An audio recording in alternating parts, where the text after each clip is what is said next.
Let's go to the troubled city of Melbourne and catch up with the state's opposition leader, Michael O'Brien. Thanks for joining us, Michael. There's going to be an easing of restrictions from Thursday for regional Victoria. I think some of these restrictions in regional Victoria never should have been there, but is this at least a good step in the right direction? Look, Chris, better late than never. I mean, there are parts of regional Victoria that have never had a single case of coronavirus. And the fact that it was on stage 3 restrictions was just nuts.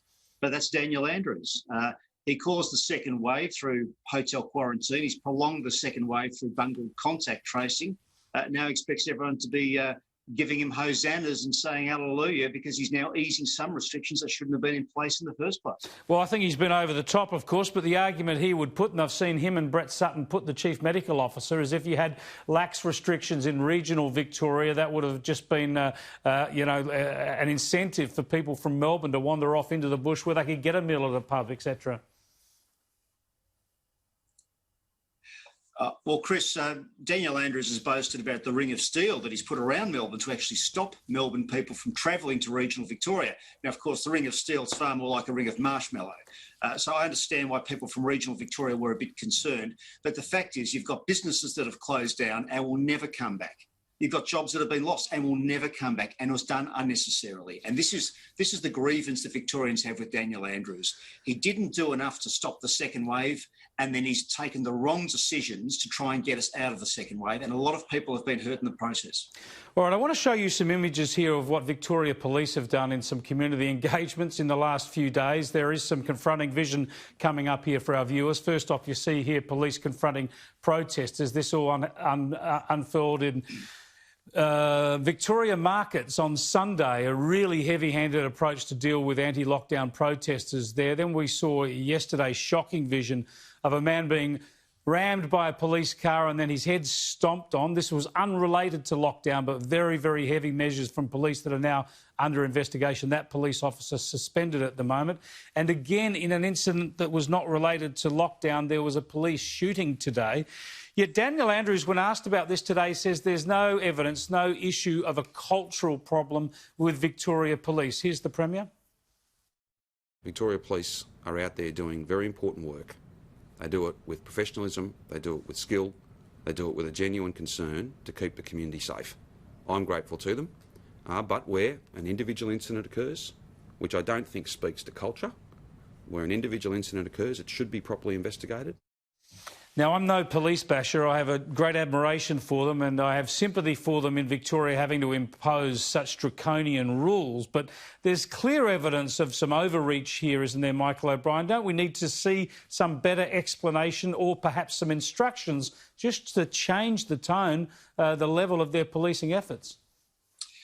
Well, Chris, certainly in relation to that horrifying vision out in Epping where the man he wasn't even being accused of a criminal act, he was mentally unwell and he was apparently knocked over by a police car and then had a policeman's boot into his head. Now, quite appropriately, one policeman's been suspended, another policeman's been stood down from driving duties and it's being investigated by Victoria's IBAC, which is our police misconduct investigation body.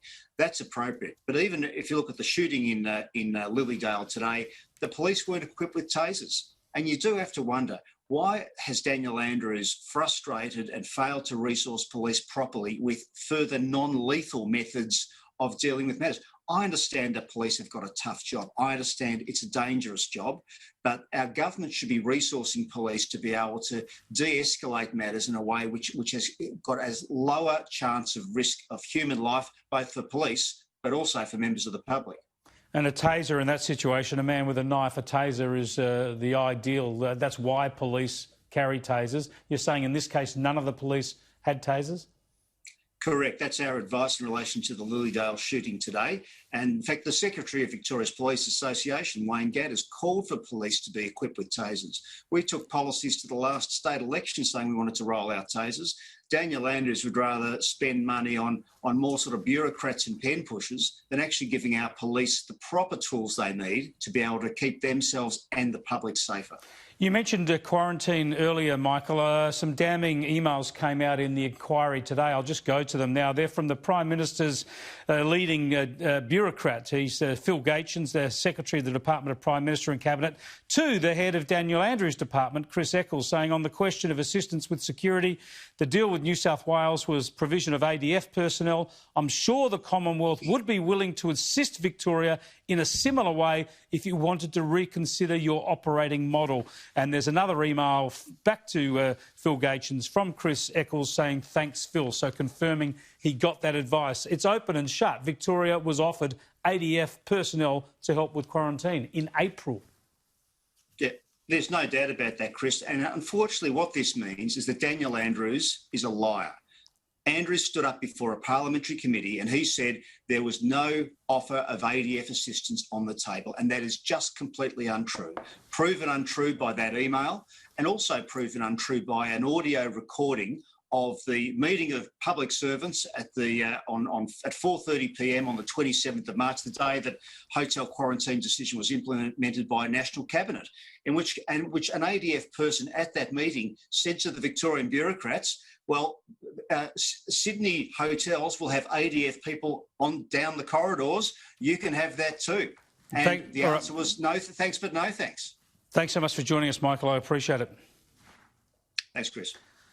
Michael OBrien there, the opposition leader in Victoria.